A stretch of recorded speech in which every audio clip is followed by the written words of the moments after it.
ओम नमः शिवाय। शिव जी सदा सहाय। ओम नमः शिवाय। गुरु जी सदा सहाय। रुद्र संहिता के सती खंड के 24वें अध्याय का श्रवण करेंगे। दंड कारण्य में शिव को श्री राम के प्रति मस्तक झुकाते देख सीता का तथा शिव की आज्ञा से उनके द्वारा श्री राम की परीक्षा। नारद जी बोले, ब्राह्मण विदे प्रजानात महाप्राज्ञ दयानिधे, आपने भगवान शिव तथा देवी सती के मंगलकारी सुयश का श्रवण कराया है। अब इस समय पुनः प्रेम पूर्वक उनके उत्तम यश का वर्णन कीजिए। उन शिव दंपति ने वहां रहकर कौन सा चरित्र किया था? ब्रह्मा जी ने कहा, मुने, तुम मुझसे सती और शिव के चरित्र का प्रेम से श्रवण करो। वे दोनों दाम्पति वहां लौकिक की गति का आश्रय ले नित्य निरंतर क्रीड़ा किया करते थे। तदनंतर महादेवी सती को अपने पति शिव का वियोग प्राप्त हुआ। ऐसा कुछ श्रेष्ठ बुद्धि वाले विद्वानों का कथन है, परंतु मुने, वास्तव में उन दोनों का परस्पर वियोग कैसे हो सकता है?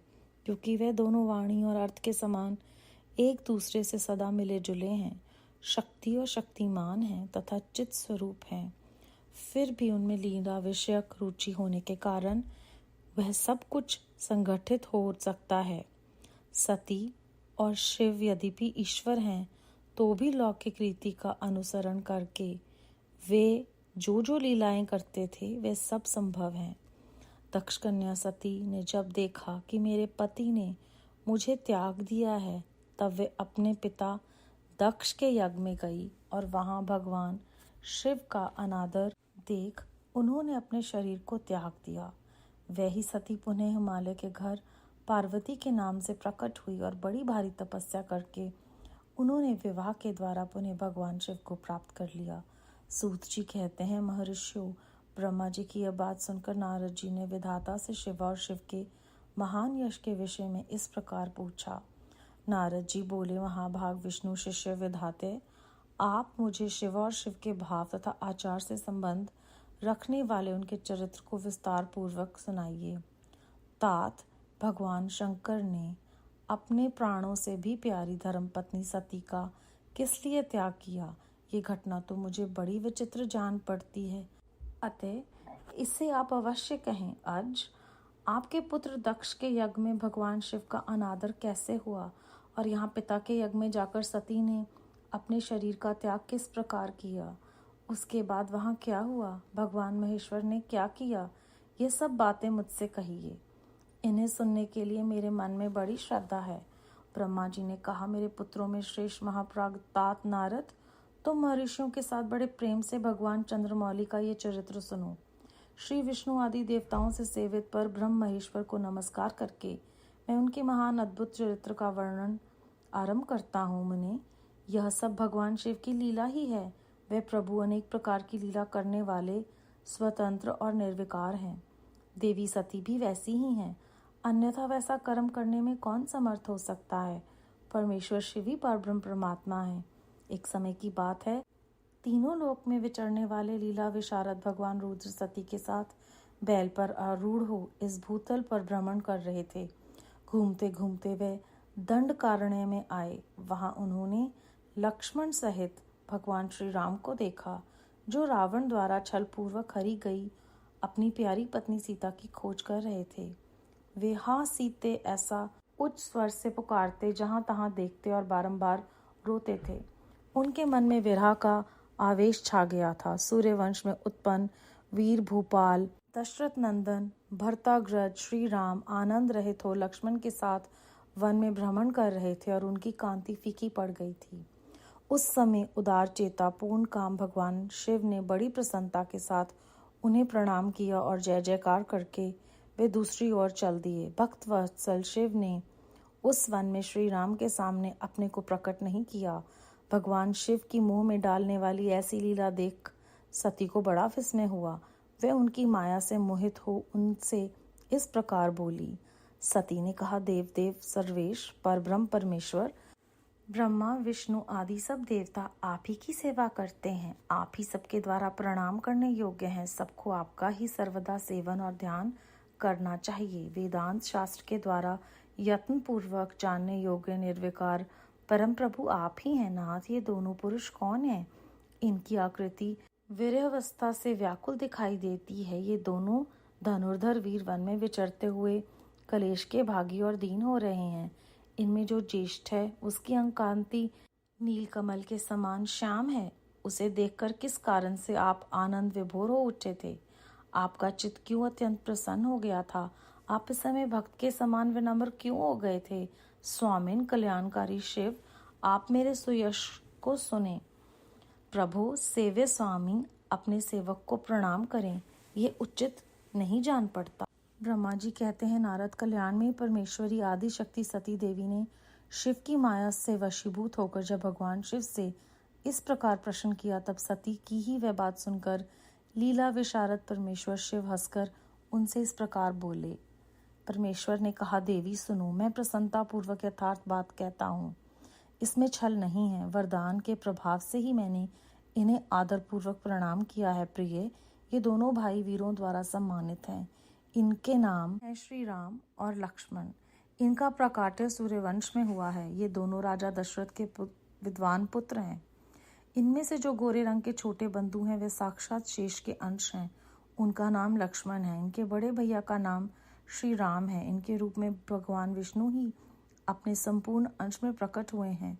उपद्रव इनसे दूर ही रहते हैं। ये साधु पुरुषों की रक्षा और हम लोगों के कल्याण के लिए इस पृथ्वी पर अवतीर्ण हुए हैं। ऐसा कहकर सृष्टिकर्ता भगवान शंभु चुप हो गए। भगवान शिव की ऐसी बात सुनकर भी सती के मन को इस पर विश्वास नहीं हुआ। क्यों न हो, भगवान शिव की माया बड़ी प्रबल है। वे संपूर्ण त्रिलोकी को मुंह में डाल देने वाली है। सती के मन में मेरी बात पर विश्वास नहीं है, ये जानकर लीला विशारद प्रभु सनातन शंभु यों बोले। शिव ने कहा, देवी मेरी बात सुनो। यदि तुम्हारे मन में मेरे कथन पर विश्वास नहीं है तो तुम वहां जाकर अपनी ही बुद्धि से श्री राम की परीक्षा कर लो। प्यारी सती, जिस प्रकार तुम्हारा मोह या भ्रम नष्ट हो जाए वह करो। तुम वहां जाकर परीक्षा करो। तब तक मैं इस बरगद के नीचे खड़ा हूँ। ब्रह्मा जी कहते हैं, नारद भगवान शिव की आज्ञा से ईश्वरी सती वहां गई और मन ही मन ये सोचने लगी कि मैं वनचारी राम की कैसे परीक्षा करूं। अच्छा, मैं सीता का रूप धारण करके राम के पास चलूं। यदि राम साक्षात विष्णु हैं तब तो सब कुछ जान लेंगे, अन्यथा वे मुझे नहीं पहचानेंगे। ऐसा विचार सती सीता बनकर शिव राम के समीप उनकी परीक्षा लेने के लिए गई। वास्तव में वह मोह में पड़ गई थी। सती को सीता के रूप में सामने आई देख शिव शिवा का जप करते हुए रघुकुल नंदन श्री राम सब कुछ जान गए और हंसते हुए उन्हें नमस्कार करके बोले। श्री राम ने पूछा, सती जी आपको नमस्कार है। आप प्रेम पूर्वक बताएं, भगवान शंभु कहाँ गए? आप पति के बिना अकेली ही इस वन में क्यों कर आई हैं? देवी, आपने अपना रूप त्याग कर किस लिए ये नूतन रूप धारण किया? मुझ पर कृपा करके इसका कारण बताइए। श्री रामचंद्र जी की यह बात सुनकर सती उस समय आश्चर्यचकित हो गई। वे शिव जी की कही हुई बात का स्मरण करके और उसे यथार्थ समझकर बहुत लज्जित हुई। श्री राम को साक्षात विष्णु जान अपने रूप को प्रकट करके मन ही मन भगवान शिव के चरणारविंदों का चिंतन कर प्रसन्नचित हुई सती उनसे इस प्रकार बोली। रघुनंदन, स्वतंत्र परमेश्वर भगवान शिव मेरे तथा अपने पार्षदों के साथ पृथ्वी पर भ्रमण करते हुए इस वन में आ गए थे। यहाँ उन्होंने सीता की खोज में लगे हुए लक्ष्मण सहित तुमको देखा। उस समय सीता के लिए तुम्हारे मन में बड़ा कलेश और तुम वीर शोक से पीड़ित दिखाई देते थे। उस अवस्था में तुम्हें प्रणाम करके वे चले गए और उस वट वृक्ष के नीचे अभी खड़े ही हैं। भगवान शिव बड़े आनंद के साथ तुम्हारे वैश्व रूप की उत्कृष्ट महिमा का गान कर रहे थे। यदि भी उन्होंने तुम्हें चतुर्भुज विष्णु के रूप में नहीं देखा, तुम्हारा दर्शन करते ही वे आनंद विभोर हो गए। इस निर्मल रूप की ओर देखते हुए उन्हें बड़ा आनंद प्राप्त हुआ। इस विषय में मेरे पूछने पर भगवान शंभु ने जो बात कही उसे सुनकर मेरे मन में भ्रम उत्पन्न हो गया। अतः राघवेंद्र, मैंने उनकी आज्ञा लेकर तुम्हारी परीक्षा की है। श्री राम, अब मुझे ज्ञात हो गया कि तुम साक्षात विष्णु हो। तुम्हारी सारी प्रभुता मैंने अपनी आंखों से देख ली। अब मेरा संशय दूर हो गया। तो भी वहां मते तुम मेरी बात सुनो। मेरे सामने ये सच सच बताओ कि तुम भगवान शिव के भी वंदनीय कैसे हो गए। मेरे मन में यही एक संदेह है, इसे निकाल दो और शीघ्र ही मुझे पूर्ण शांति प्रदान करो। सती का ये वचन सुनकर श्री राम के नेत्र प्रफुल्ल कमल के समान खिल उठे। उन्होंने मन ही मन अपने प्रभु भगवान शिव का स्मरण किया इससे उनके हृदय में प्रेम की बाढ़ आ गई। मुने आज्ञा न होने के कारण वे सती के साथ भगवान शिव के निकट नहीं गए तथा मन ही मन अपनी महिमा का वर्णन करके श्री रघुनाथ जी ने सती के से ये कहना प्रारंभ किया। अध्याय 24 समाप्त। इस अध्याय में हमने जाना कि ब्रह्मा जी कहते हैं कि वाणी और अर्थ के समान शिव और शिवा एक ही हैं, तो आपस में वियोग नहीं हो सकता उनका, लेकिन लीलावश सब कुछ हो सकता है और सारी सृष्टि जो है वो शिव जी महाराज की लीला और माया के अधीन है। उन्होंने जब विष्णु जी को राम जी के रूप में देखा तो उनको प्रणाम कर किया, परंतु सती जी के मन में ये प्रश्न आया कि भक्त ने उनको प्रणाम क्यों नहीं किया। ऐसा कभी होता है कि जो स्वामी है वो सेवक को प्रणाम करे। तब शिव जी के कहने पर भी उन्हें विश्वास नहीं हुआ कि श्री राम जो है वो विष्णु जी के ही साक्षात्कार रूप हैं।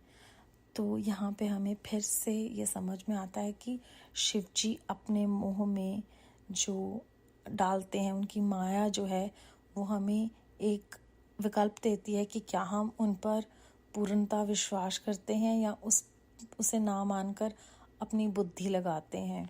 तो जब शिव जी कहते हैं तुम जाकर अपनी ही बुद्धि से श्री राम की परीक्षा लो, तो गुरुजी महाराज का वो वचन याद आता है कि अपने जूतों के साथ ही दिमाग बाहर रख के आओ, क्योंकि अगर सती देवी देवी होकर शिव जी के मोह में पड़कर प्रश्न कर रही हैं और उन पर विश्वास नहीं करी उनके कथन का, तो हमारी तो बिसात ही क्या है।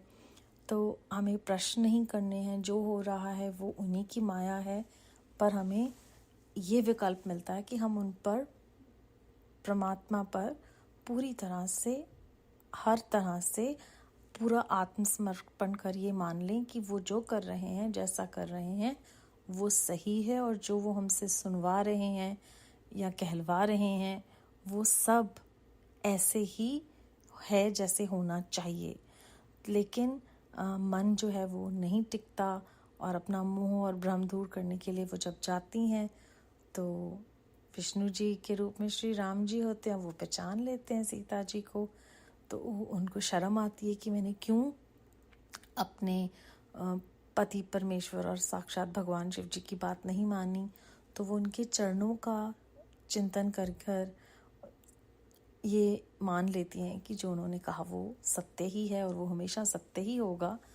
और आगे चलकर हम जानेंगे कि ऐसा करने पर सती जी को किस बात का क्या सामना करना पड़ेगा। आज के लिए गुरु साहब की कृपा से इतना ही।